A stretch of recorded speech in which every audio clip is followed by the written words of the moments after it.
तो स्वागत है दोस्तों आप सभी का मेरे यूट्यूब चैनल पर। तो दोस्तों आज मैं बताने वाला हूँ कपल डिफरेंशियल इक्वेशन कैसे सॉल्व करी जाती है। तो सबसे पहले मैं एक दो एग्जांपल लूंगा उनके, जिसमें हमारे पास दो डिफरेंशियल इक्वेशन होगी और फिर कैसे सॉल्व करा जाता है, एक्स वाई की वैल्यू कैसे निकाली जाती है। फिर मैं लूंगा तीन वेरिएबल कैसे होगा, उनको कैसे सॉल्व किया जाएगा और कैसे इनकी वैल्यू निकाली जाएगी। तो शुरुआत करते हैं। सबसे पहले कपल डिफरेंशियल इक्वेशन होती क्या है। मेरे पास कोई भी डिफरेंशियल इक्वेशन दे रखी है, जैसे कि डी एक्स अपॉन में d t plus 3y is equal to 10 और मेरे पास dy अपॉन में dt और plus 10y is equal to 12। ठीक है, मतलब मेरे पास इसमें क्या होता है, मेरे पास कोई भी दो डिफरेंशियल इक्वेशन होती है, मेरे को निकालना होता है x और y की वैल्यू। ठीक है, और हमेशा याद रखना इसमें जो x और y है वो हमेशा क्या होंगे, एक डिपेंडेंट वेरिएबल होंगे। डिपेंडेंट वेरिएबल किसके, यहाँ पे t दे रखा है तो वो t के डिपेंडेंट वेरिएबल होंगे। ठीक है, तो इस बात पे फोकस रखना कि कौन सा डिपेंडेंट है कौन सा इंडिपेंडेंट है, फिर सॉल्व करना है कि कैसे हमें सॉल्व करनी है।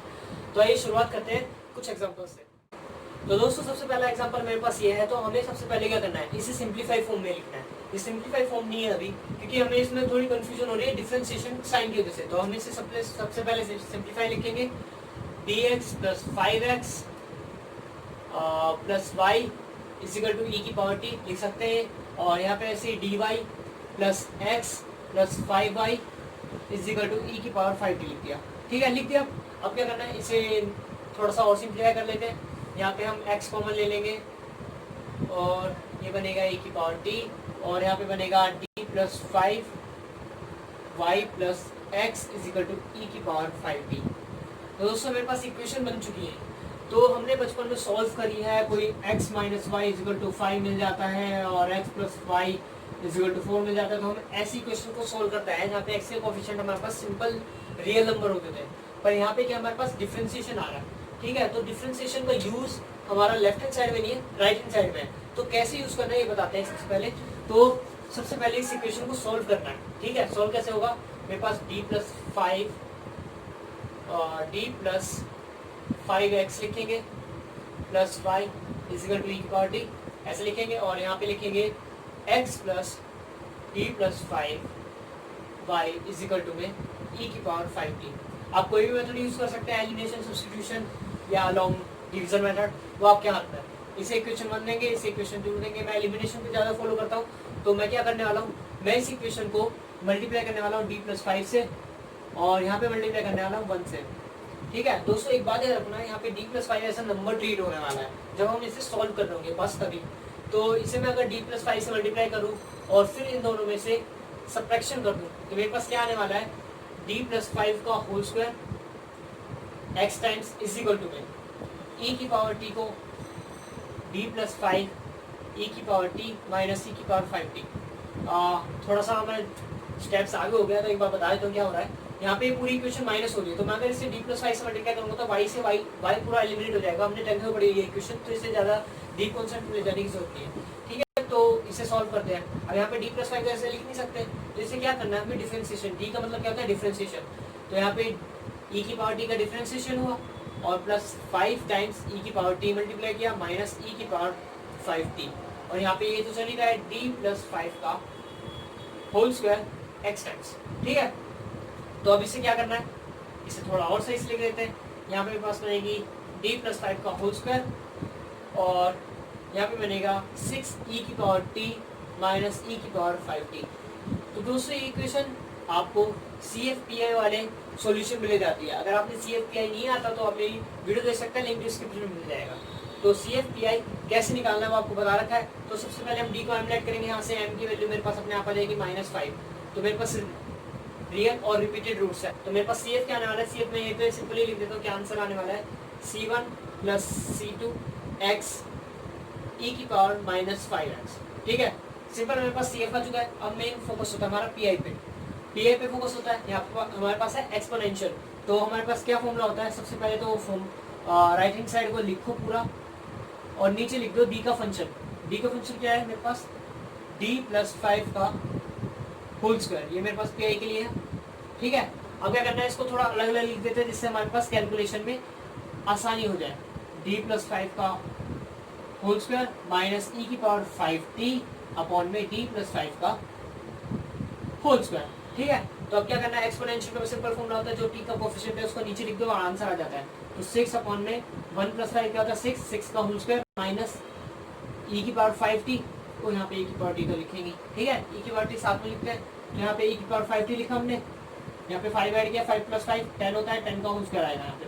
तो मेरे पास आ जाएगा यहाँ पे e की पावर t अपॉन में 6 माइनस e की पावर 5t अपॉन में 100। तो दोस्तों मेरे पास यहाँ पे pi आ चुका है, ठीक है, CF आ चुका है। अब बात आती है टोटल सॉल्यूशन क्या आने वाला है इसका। तो टोटल सॉल्यूशन यहीं पे लिख देते हैं, सिंपल ही हो जाएगा, ठीक है, यहाँ टाइम वेस्ट नहीं करना। तो सिंपल सॉल्यूशन आएगा मेरे पास CF + PI।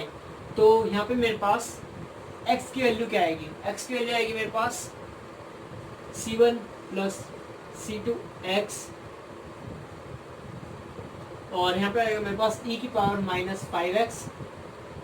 सॉरी थोड़ा सा चेंज करना है, यहाँ पे t है,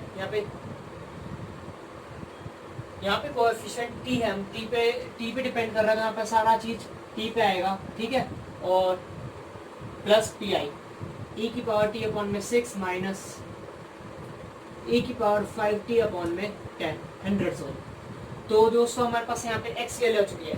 पर अभी हमारे पास सॉल्यूशन कंप्लीट नहीं हुआ। अगर आपके पास ये क्वेश्चन आएगा तो ये आपके पास आएगा 8 मार्क्स का सिंपल, अगर आप दोगे या 15 मार्क्स का दे सकते हैं, इक्वेशन पे डिपेंड करता है। तो मेरे पास यहाँ से अब तक हमने सिर्फ क्या निकाला है, x की वैल्यू, हमें निकालनी है y की वैल्यू भी। तो y की वैल्यू निकालने के लिए हम क्या करेंगे, वापस से इक्वेशन पे जाएंगे, ये सारा रब कर देते हैं, ठीक है।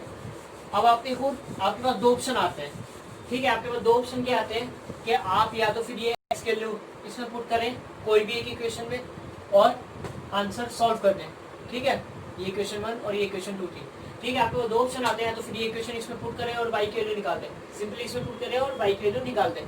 पर अगर हम ऐसा करेंगे तो हमारे पास कोएफिशिएंट को चेंजेस करना पड़ेगा और बहुत सारे चेंजेस आते हैं, तो इसलिए, और ऊपर से कांस्टेंट डिपेंडेंट हो जाते हैं, तो इसमें हमारे लिए प्रॉब्लम होती है। तो अब हमें क्या करना है, अभी हमने क्या किया था, इसमें मल्टीप्लाई किया था, अब हम मल्टीप्लाई करेंगे इसमें, जिससे हमारे पास x रिमूव हो जाए। अगर मैं यहाँ पे d + 5 से मल्टीप्लाई कर दूंगा तो मेरे पास x रिमूव हो जाएगा, और इसे 1 से मल्टीप्लाई कर देंगे, सिंपल वही कैलकुलेशन होगी। यहाँ पे माइनस करेंगे, x रिमूव हो जाएगा और d + 5 का होल स्क्वायर, यहाँ पे अब y आएगा क्योंकि y डिपेंडेंट वेरिएबल आ चुका है यहाँ पे e की पावर t और माइनस d + 5 e की पावर 5t। इसे डायरेक्ट सिंप्लीफाई कर देते हैं, यहाँ पे आएगा मेरे पास e की पावर t और यहाँ पे डेरिवेटिव आएगा 5 + 5 10 e की पावर 5t, ठीक है दोस्तों। तो आप सिंपली, मेरे पास एक डिफरेंशियल इक्वेशन बन चुकी है जिससे हम इस CF PI से सॉल्व कर सकते हैं, ठीक है।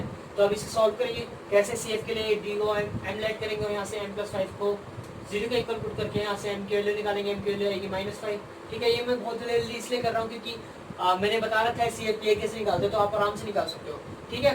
तो यहाँ पे अब CF आ जाएगा मेरे पास C1 + C2t e की पावर -5t। जो पहले गलती करी थी दोबारा नहीं दोहरानी। एक चीज याद रखना, हमारे पास x लेट करने की आदत होती है हमेशा, है ना। हम हमेशा इक्वेशन लिखते हैं dy/dx, पर यहाँ पे इक्वेशन चल रही है dx/dt और dy/dt। तो डिपेंडेंट और इंडिपेंडेंट वेरिएबल पर ध्यान रखना, मैंने पहले भी बोला है, ठीक है। तो मेरे से मिस्टेक हुई थी, आप ना करना ये मिस्टेक, पेपर में बहुत हार्मफुल हो जाती है फिर, ठीक है। आप निकालेंगे PI निकालने के लिए क्या करते हैं हम लोग, सिंपल मेथड है, जो हमारे पास राइट हैंड साइड में दे रखा होता है ये वाला चीज़, इसे लिखते हैं और फिर नीचे लिख देते हैं जो मेरे पास इक्वेशन बनती है, ठीक है। इसे सिंप्लीफाई करेंगे, जैसे पहले किया था e की पावर t अपॉन में d + 5 लिखेंगे और उसका whole square minus 10 times e की पावर 5t अपॉन में d + 5 का होल स्क्वायर। तो यहाँ पे क्या होता था, सिंपल फॉर्मूला होता था e की पावर t लिखेंगे, इसका कोएफिशिएंट नीचे डालेंगे तो यहाँ पे आएगा 36 6 का होल स्क्वायर। ऐसे यहाँ पे अगर मैं e की पावर 5t लिखूँगा तो यहाँ पे मेरे पास 5 + 5 कोएफिशिएंट 5 है तो 5 + 5 10 होगा, 10 का होल स्क्वायर 100 होता है, ऊपर 10 है तो कैंसिल आउट हो गया। तो यहाँ पे मेरे पास आ गया CF और PI। तो यहाँ पे मैं निकाल सकता हूँ y की वैल्यू क्या होगी मेरे पास यहाँ पे C3 ले लेना, कॉन्स्टेंट हमेशा अलग करना, 4 कॉन्स्टेंट आएंगे तो यहाँ पे आएगा C3 + C4t और यहाँ पे आएगा e की पावर -5t प्लस PI लिखेंगे e की पावर t अपॉन में 36 माइनस e की पावर 5t अपॉन में 10। दोस्तों एक बार मैं रिकैप दे देता हूँ क्या करना है हमारे पास। जो भी डिफरेंशियल इक्वेशन आएगी सबसे पहले हमें उसे सिंपलेस्ट फॉर्म में लिखना है जिससे हम इसे इजीली सिंप्लीफाई कर सकें। फिर वहाँ से हमारे पास जो इक्वेशन बनेगी उसे वहाँ से हम सबसे पहले एक्स के लिए सिंप्लीफाई करेंगे। एलिमिनेशन यूज कर सकते हो, सबसे बढ़िया मेथड एलिमिनेशन होता है सब्स्टिट्यूशन से बढ़िया। ठीक है, तो वहाँ से हमारे पास डिफरेंशियल इक्वेशन क्रिएट होगी, एक टाइम एक्स के हिसाब से क्रिएट होगी, एक टाइम वाई के हिसाब से क्रिएट होगी।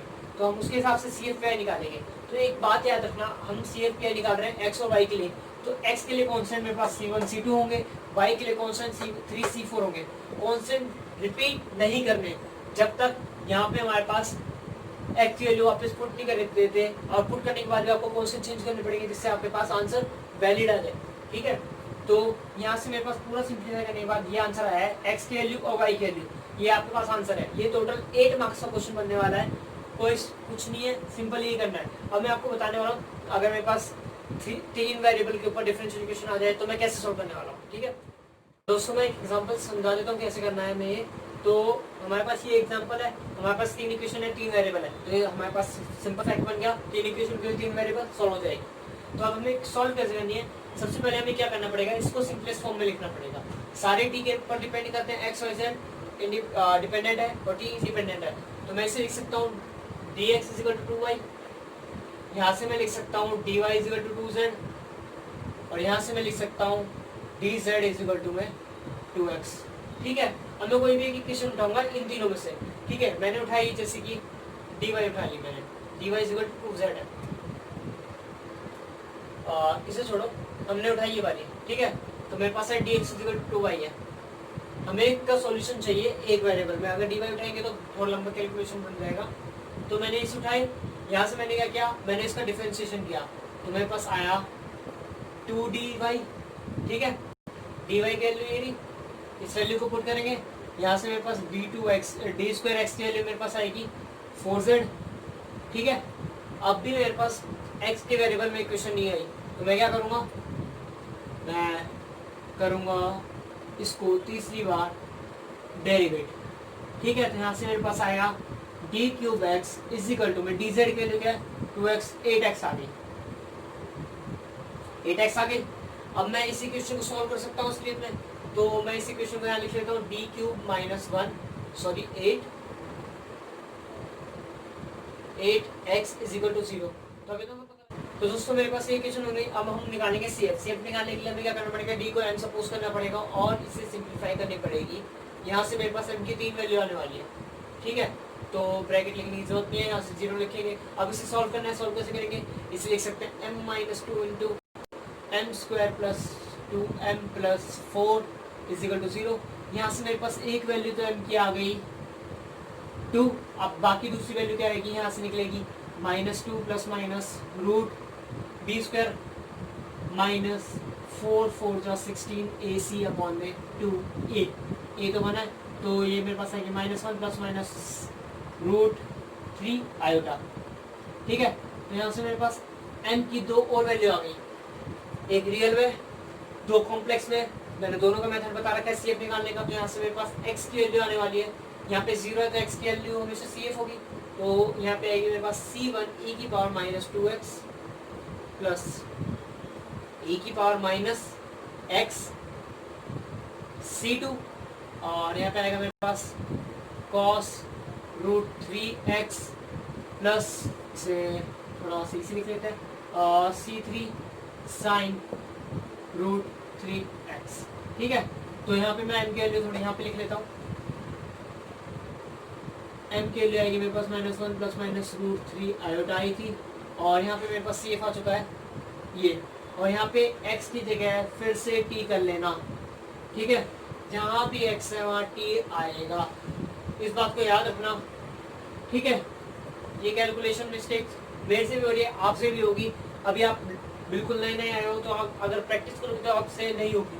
ठीक है, तो इस बात को ध्यान रखना कि हमारे पास कौन सा इंडिपेंडेंट है, कौन सा डिपेंडेंट वेरिएबल है। मोस्टली मार्क्स इसी में घटते हैं, अगर ये क्वेश्चन आया भी तो 15 मार्क्स आएगा, 15 मार्क्स से कम का तो पॉसिबल ही नहीं है। ठीक है, तो हमारे पास x की वैल्यू आ गई। ठीक है, अब मेन हमारा फोकस होगा, हमें निकालनी है y और z की वैल्यू। ठीक है, अब हम वापस से ये करें और सॉल्यूशन लाए, प्रीटी डिफिकल्ट। तो अब हम क्या करेंगे, अब हम करेंगे x की वैल्यू यूज करके y की वैल्यू निकालेंगे। ठीक है, तो कैसे करना है आपको बताता हूँ। बस एक्स की वैल्यू आ चुकी है, अब निकालेंगे हम वाई की वैल्यू। वाई की वैल्यू कैसे निकलेगी? वाई की वैल्यू निकल सकती है अगर मैं D x equal to 2y का यूज करूँ तो। ठीक है, तो यहाँ से पता लग गया वाई की वैल्यू डी एक्स अपॉन में 2 होगी। तो सॉल्व करते हैं।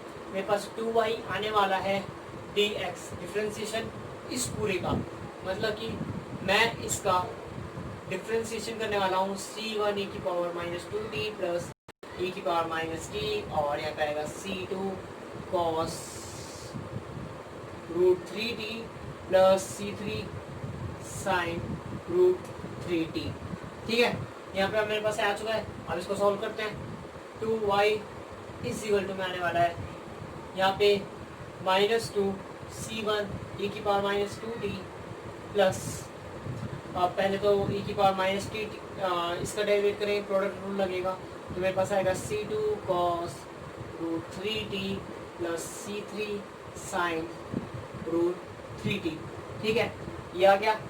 अब क्या होने वाला है, e की पावर माइनस टी से लिखा जाएगा, इसका डिफरेंशिएशन होगा तो ये आएगा मेरे पास रूट 3 c2 cos का क्या डिफरेंशिएशन होता है sine root 3t minus times, और साइन का तो सिंपल कोस होता है रूट 3 c3 और साइन रूट 3t। ठीक है, तो अभी भी ये आंसर तो आ गया पर सिंप्लीफाई फॉर्म में नहीं लिखा गया। ठीक है, तो थोड़ा इसे सिंप्लीफाई करते हैं। 2y आ गया मेरे पास माइनस 2 c1 e की पावर माइनस 2t। ठीक है, यहाँ से मैंने e की पावर माइनस t कॉमन लिया और प्लस के साथ। ठीक है, प्लस लेके चलेंगे जिससे हमारी कैलकुलेशन थोड़ी सही से चलती रहे। ठीक है, प्लस लिया यहाँ पे हमने, प्लस ले दो यहाँ पे मेरे पास यहाँ पे मेरे पास आएगा minus c2 cos root 3t plus c3, sorry plus नहीं आएगा यहाँ पे माइनस आएगा, minus sine root 3t minus root 3 c2 sine root 3t, और यहाँ पे आएगा plus root 3 c3 cos root 3t। यहाँ पे cos बनेगा, साइन का डिफरेंशिएशन cos होता है। ठीक है, अब इसे और थोड़ा सिंप्लीफाई कर देते हैं क्योंकि हमें आंसर ऐसा नहीं चाहिए। और एक और चीज़ करते चलते हैं, यहाँ से हम y की वैल्यू निकाल लेते हैं। 2 से डिवाइड करेंगे तो यहाँ पे अपने पास माइनस c1 आने वाला है, और यहाँ पे आएगा e की पावर माइनस t। अब क्या करना है हमें, cos का कोफिशिएंट अलग, साइन का कोफिशिएंट अलग, तो cos का कोफिशिएंट कुछ इस तरीके से रूट 3 माइनस c2 अपॉन में 2 ये वाला चल रहा है नीचे। ठीक है, यहाँ पे आएगा cos रूट 3t, और ऐसे ही मेरे पास साइन का कोफिशिएंट आ जाएगा c3 minus root 3 c2 upon में 2 साइन रूट 3t। ठीक है, अब मेरे को लिखना है फाइनल सॉल्यूशन। फाइनल सॉल्यूशन क्या होने वाला है, c1 c2 c3 की जगह सारे कोफिशिएंट यूज करना है। माइनस c1 को मैं क्या यूज करूंगा, c4 e की पावर माइनस 2t। ठीक है, प्लस e की पावर माइनस t लिया, यहाँ पे मेरे पास क्या आने वाला है, इस पूरे को c5 यूज कर लूंगा cos रूट 3t, और ऐसे ही मेरे पास आने वाला है c6 की वैल्यू साइन रूट 3t। ठीक है दोस्तों, दूर से जितना आसान लग रहा था ये क्वेश्चन सॉल्व करना, वो इससे बहुत ज़्यादा कॉम्प्लिकेटेड है। वैसे हम एक और चीज़ कर सकते थे पर मैं उस मेथड को नहीं बताना चाहता क्योंकि हमारे पास जो 15 मार्क्स का आएगा, अगर हम उस मेथड को यूज़ करें तो वो वैलिड नहीं है। और आपको ये सिंप्लीफाई इसलिए करना सिखा रहा हूँ क्योंकि आगे जाके आपको अगर थोड़ी क्वेश्चन बढ़िया आ जाए तो कैसे सॉल्व करना है। ठीक है, यहाँ से मेरे पास एक्स के ले चुके हैं, वाई के ले चुके हैं, तो अब निकालेंगे हम जेड की वैल्यू। तो दोस्तों अब हम जेड की वैल्यू निकालने हैं फाइनली। तो फाइनली हम जेड की वैल्यू कौन सी यूज़ करेंगे, dy is equal to 2z, जिससे हमारे पास आसानी से वैल्यू आ जाए। ठीक है, तो इसके यूज़ करते हैं हम यहाँ पे z की वैल्यू लिखेंगे 2z is equal to differentiation of, मैं सिंपल डी यूज़ करूँगा c4 e की power minus 2t plus e की पावर माइनस t, और यहाँ पे c5 चलेगा cos root 3t plus c6 sine root 3t। ठीक है, अब दोस्तों इसको मैं जैसे y के लिए निकाली सिंपल वही कैलकुलेशन होने वाली है, और लास्ट में जाके आपके पास आंसर आने वाला है c, यहाँ पे C7 चलेगा, e की power minus 2t plus e की power minus t C8 cos √3t plus C9 sin √3t। ठीक है, तो सर के लिए घूम फिर के यही आने वाली है आपकी लॉन्ग कैलकुलेशंस के बाद। ठीक है, तो अब मेन फोकस है कि मैंने आपको ये आंसर डायरेक्टली क्यों लिखा, क्योंकि मैं आपको इसका अल्टरनेटिव बताने वाला हूँ। सिर्फ ये इस इक्वेशन पे वैलिड है, आगे डिपेंड करता है कौन सी इक्वेशन होगी। यहाँ पे तो हमने आसानी से निकाल लिया कि एक्स वाई जेड की वैल्यू सिंपल कैलकुलेशन से आ गई, पर क्या इसमें हम और मेथड यूज कर सकते हैं? जैसे कि हमने मैंने जो इक्वेशन बनाई थी d³ x इजिकल टू में 8x बनी थी। ठीक है, ऐसी मैं और इक्वेशन बना सकता हूँ, बिल्कुल बना सकता हूँ। मेरे पास जैसे कि dy इजिकल टू में दे रखा है 2z। ठीक है, मैं इसको एक और बार डेरिवेट करूंगा तो मेरे पास क्या आएगा, d² इजिकल टू 2gz, और इसके लिए क्या है d² y is equal to 2 times dz की वैल्यू 4x, यहाँ पे 4x हो जाएगा। ठीक है, अभी भी यहाँ पे x है, तो मैं क्या करूँगा, एक और बार डेरिवेट कर दूंगा, dy इजिकल टू में 4dz, और यहाँ पे मेरे पास आ गई d³ y इजिकल टू में 8y, क्योंकि dz की वैल्यू क्या है, सॉरी dx की वैल्यू, dx की वैल्यू क्या है 2y, और 2y डाल के आ गई। ऐसी मेरे पास dz की इक्वेशन बन जाएगी। लकीली मेरे पास वो इक्वेशन आई है जो मेरे को सॉल्यूशन बहुत आसानी से दे देती है, पर हर बार इतना अच्छा लग नहीं होता। अगर क्वेश्चन आया तो ऐसा आएगा, या तो फिर आप इसको थोड़ा और डेरिवेट करके निकाल सकते हैं, पर आपका पास आंसर आ चुका है। कपल में हमारे पास 2 इक्वेशन होते हैं, 3 इक्वेशन होती है, हमारे पास बहुत सारा मैथ्स क्रिएट हो जाता है और आंसर नहीं आ पाता।